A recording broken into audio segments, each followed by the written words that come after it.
James Whale, once a midnight fixture in British ears, the gravel-throated provocateur turned compassionate confidant, has died at 74. His final foe, a long, ferocious cancer journey that he met not with silence, but with defiant candour and unbroken voice. His death doesn't feel like an obituary. It feels like the end of a broadcast signal that refused to fade.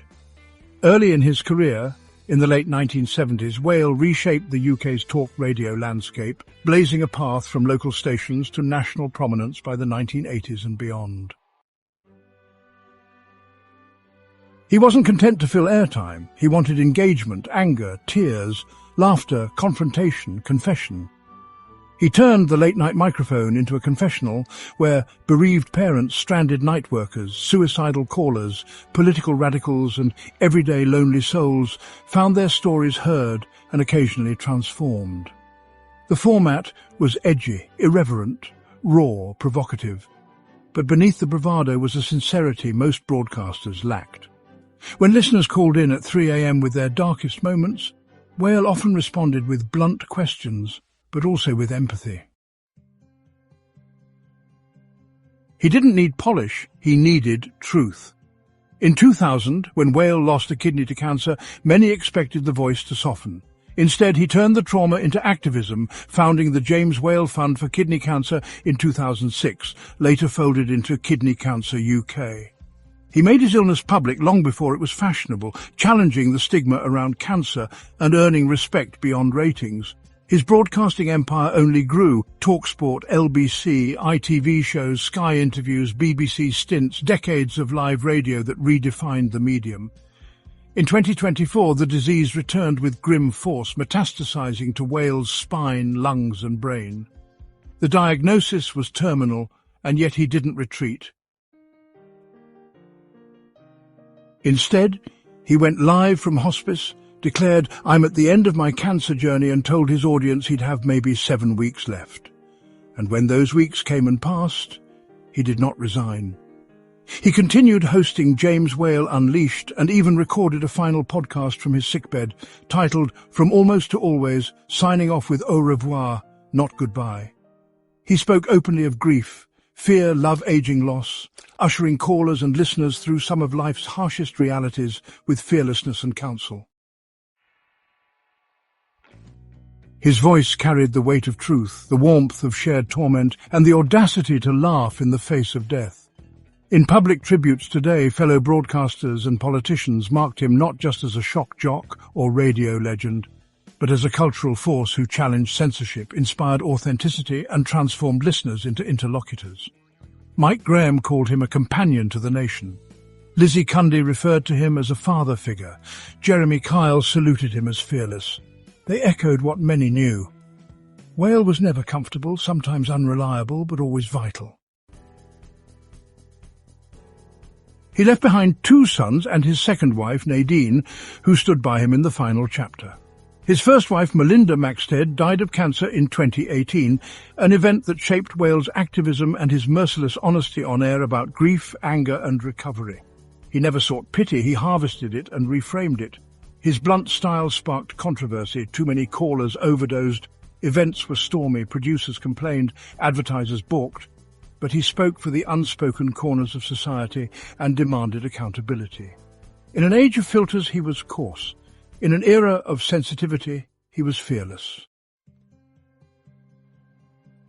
Yet he never lost sight of humanity. That complexity made Whale influential, not disposable. His broadcasting legacy isn't tied to peak time ratings or viral tweets. It's held in late-night confessions, unexpected tears, confessionals that reached millions, and the insistent idea that talking can heal. He earned an MBE for broadcasting and charity service, and while the title recognized his formal impact, the real accolade came from listeners who said that his voice kept them alive, made them think, or simply made them feel less alone. But here's what the tributes won't tell you. Whale's greatest trick wasn't just breaking taboos, it was making you believe you could too. Long after the microphones were off, his callers carried his lessons into their own lives. The single mother who finally confronted her abuser live on air. The addict who called in mid-relapse only to hear whale bark, "Then fight, you bastard."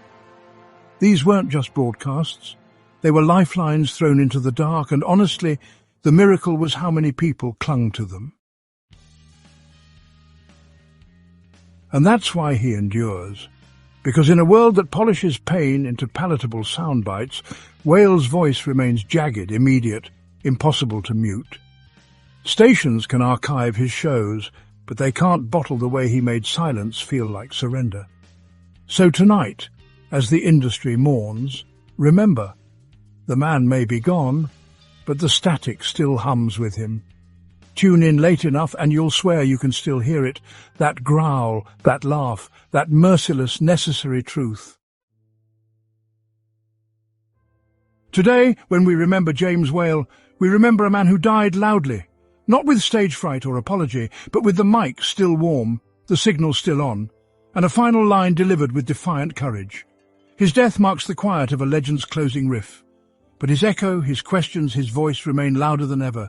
If you ever found solace in confessionals made at 3 a.m., if you ever heard yourself in his audience, you know what leaving the mic would cost, so he never did. And now we turn off the lights, but the broadcast continues. Because legends like Whale don't fade to black. They linger in the static between stations, in the way a stranger's laugh can sound familiar at 2 a.m., in the songs that still punch holes through your speakers decades later. His words weren't just heard, they burrowed, nesting in the ribs of anyone who's ever screamed into a void and waited for the echo. That's the irony, isn't it? The louder the world tried to mute him, the more his frequency bled through, distorting the noise into something truer. And maybe that's the only immortality that matters. Not plaques or streams or algorithms, but the way his voice still crackles through cheap headphones when you're alone, convincing you again that you're not. So yeah, the lights are off, the stage is empty, but somewhere a mic picks up the sound of breathing. The transmission's still live. Subscribe if you want more unfiltered celebrity legacies. No fluff, just truth. Like if Whale's voice once kept you company at night.